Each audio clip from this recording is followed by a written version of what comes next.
Okay, so I'm back with part two. So I ended with,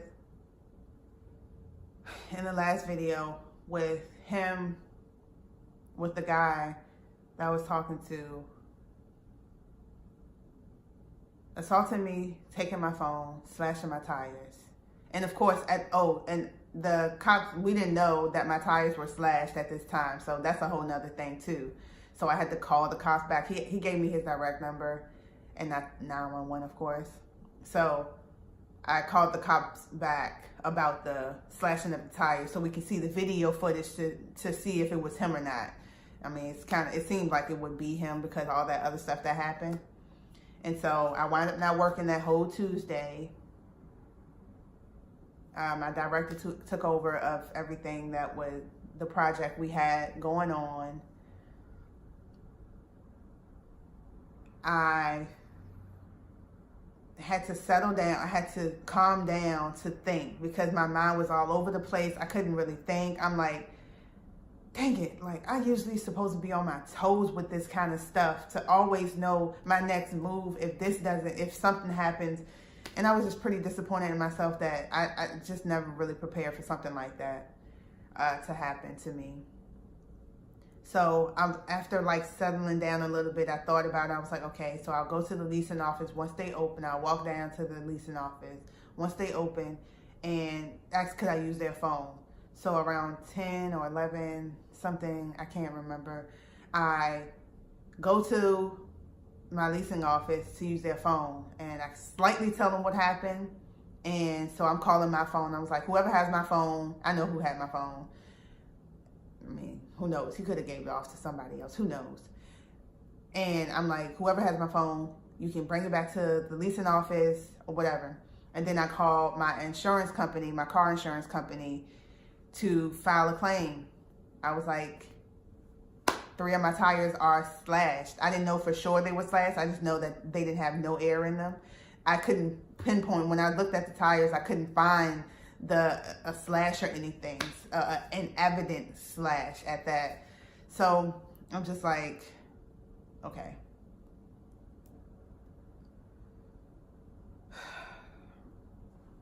I tell them, and I was like, well, when the tow truck guy comes, can he try to put air in it to see if it just needs air or whatever? They was like, well, we'll just send him out, and if that's not the case, then he'll have to take you and take the car to tire company or tire place. And so I'm like, okay. And so I was like, I don't have a phone. I was like, I might have access to my email, but I was like, I'll just sit in my car and just wait for him, or wait for that person, whoever, to come. And they were saying that it may take an hour or so. I mean, they didn't come in at a crazy time at all. So I saw the tow truck guy, and I was like, hey, I'm over here or whatever. So I was sitting in my car, and I had my book bag, my work laptop with me and everything. Oh, and by this time, the guy, he should be gone. I don't know if he's around, because that first time of me going back to my apartment after finding out my tires were slashed, I didn't see him around. So who knows? He could have been watching me the whole time. I was just not gonna put myself down for it. So it is what it is. So the tow truck guy came, and I'm like, hey, or whatever. So he comes out, and I thank everybody who does their jobs and do their jobs so well. Like, I'm just grateful for everybody who does certain things and they just do them so well. And so he came to my car. He stooped down immediately. 3 seconds, he was like, oh yeah, your tires are slashed. And I was like, how did you see that? How do you know that?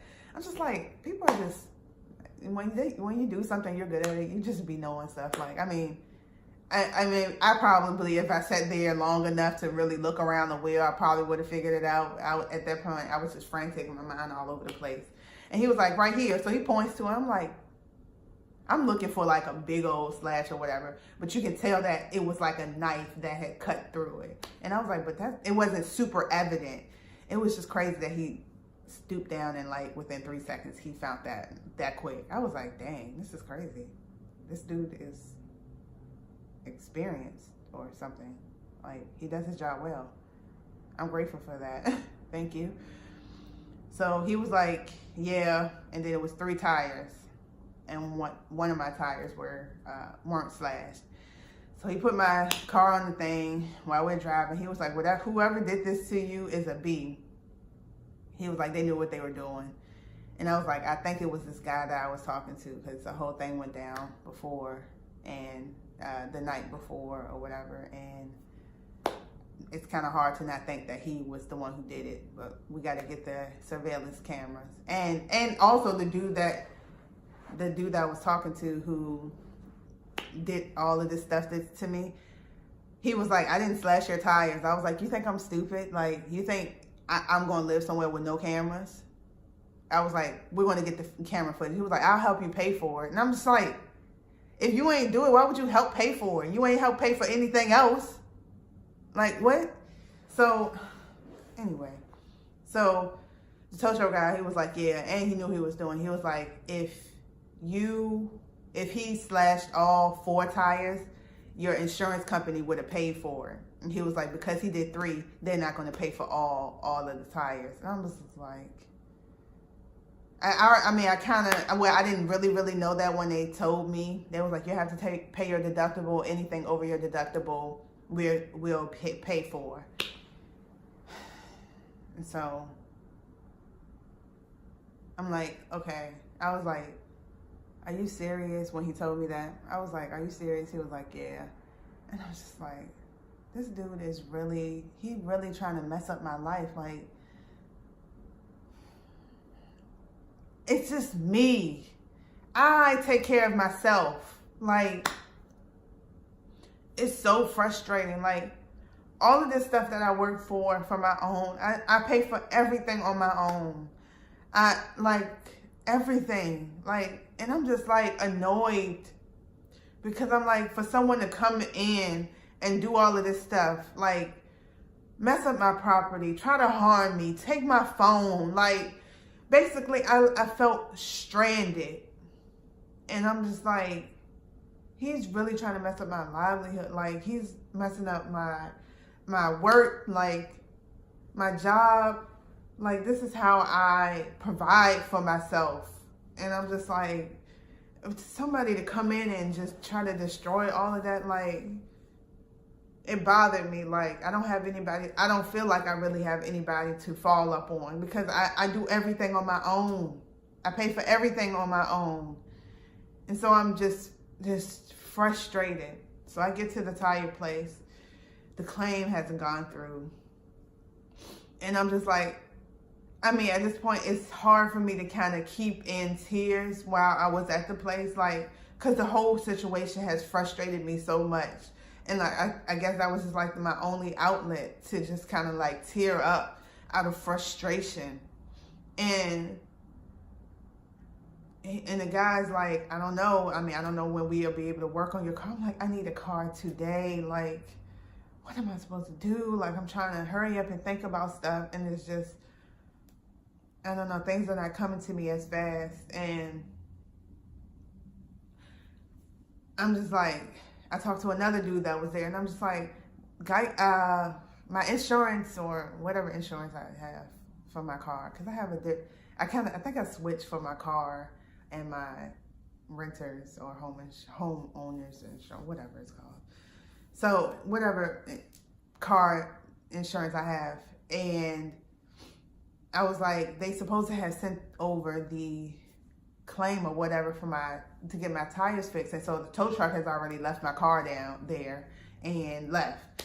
And I'm just like, I don't know what to do. I was like, this, and like, because I'm not really talking to him, I just kind of like start drifting over, looking out the window. I'm like, this guy is really trying to mess up my life. And I'm just like, I don't know what to do. I don't know what to do. Like I'm kind of like talking to myself in front of this guy. And I'm just like, I don't know what to do. I need a car. I don't have a phone. Like, I'm just like freaking out and tearing up. And so I guess this guy, he kind of felt bad for me. And I wasn't doing it for show at all, because I'm just like, usually I know what I can do and like what my next steps should be. At this point, I just couldn't. I just couldn't think straight enough. And so he was like, okay, so he was like, let's go out to look at the car. And I was like, yeah, 3 of my tires are slashed. And he was like, dang, did an ex do this? And I was like, I just was talking to this guy for 2 months, and I think he's the one who did it because stuff went down earlier that morning, that night. And I was like, we still got to get the video camera surveillance tape or whatever to see for sure if it was him. And I was like, yeah, he just did 3 of them. And he was like, oh man, like that's really effed up. Like that's crazy and whatever. So he was like, are your tires, do they have warranty or whatever when you bought the car? I was like, I don't know. So he was like, where you bought the car? I told him where I bought the car. So he calls that dealership and he says, hey, my sister bought a car from you guys and I just wanted to see if her tires are under warranty or whatever. All in all, he figured out that I didn't get it or something, gets whatever, protection. I don't know what I was supposed to be getting. It's just me. I don't know about cars like that. It's just going by the car and just whatever. I don't be knowing too much. I just know I got the car from my cousin's fiance because he works at the dealership. That company, for the car. So I was like, oh yeah, he works for, And so I was like, I'll just go get one of those cars that he worked at. So, at least I knew him, whatever. So, but of course, the whole day, whatever. Who cares about the car? So he was like, we can have your car. We can have the tires done today. And I was like, thank you. I was like, I'll just wait. I mean, I don't care. And so it took about a good 3-4 hours for the car. I didn't care. I was just like, at least I have something. And so I saw like it was a Safeway and a Best Buy around. So I was like, oh, okay. So I was like, I'll just walk to one of those stores or whatever. So I wound up going to Best Buy, getting a little track phone.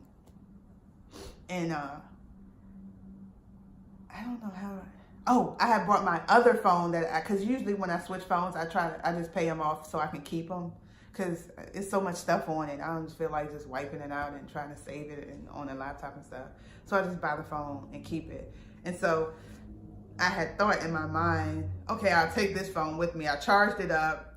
And I was like, maybe they could put service on this phone. But all in all, it didn't work. And so I was getting numbers from that phone. And I just started reaching out to people.